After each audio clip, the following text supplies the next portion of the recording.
नव नव audio video सबसे पहले देखबा के लेल हमर चैनल के लाल बटन दबा के सब्सक्राइब करू और घंटी के निशान पर दबा के ऑल नोटिफिकेशन के जरूर दबाओ। दोनों हाथ उठा के तोर जय हो तोरा बापू की जय हो, तोर जय हो तोरा बापू की जय हो, तोर जय हो तोरा बापू की जय हो।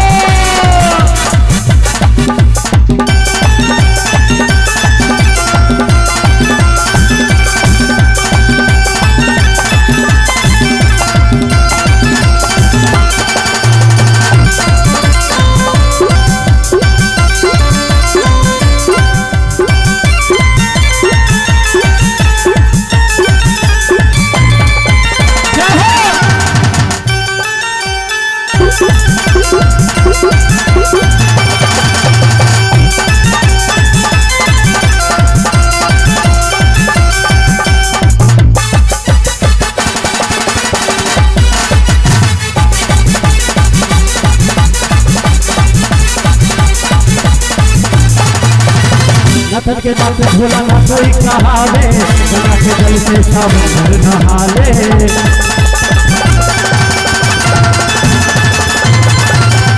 नथन के नाम पे भोला ना कोई कहावे, गंगा के जल से सब घर नहाले।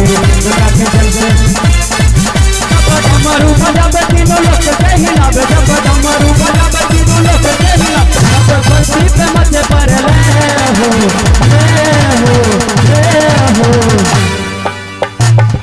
यूं तो कहते हैं भक्तों, किसी के जिंदगी में कभी खुशी तो कभी गम होते हैं, कभी खुशी तो कभी गम होते हैं। और बाबा के दरबार में वही ताली बजाते हैं जिनके हाथों में गम होते हैं।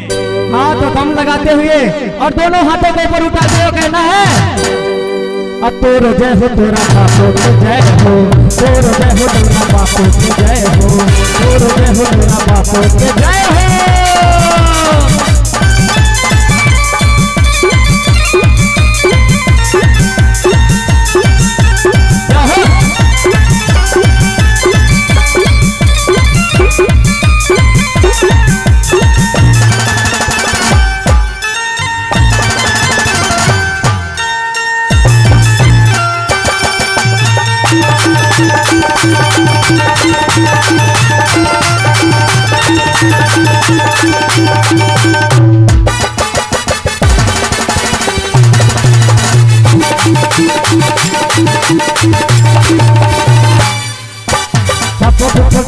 मचावे तबाही तेरा लगी नाही,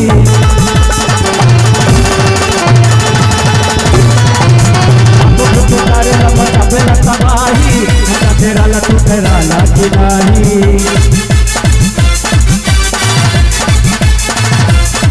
रउआ रहे हरदम सब भूत बन के संग, रउआ रहे हरदम सब भूत बन के संग, हम पूजा करिल तोर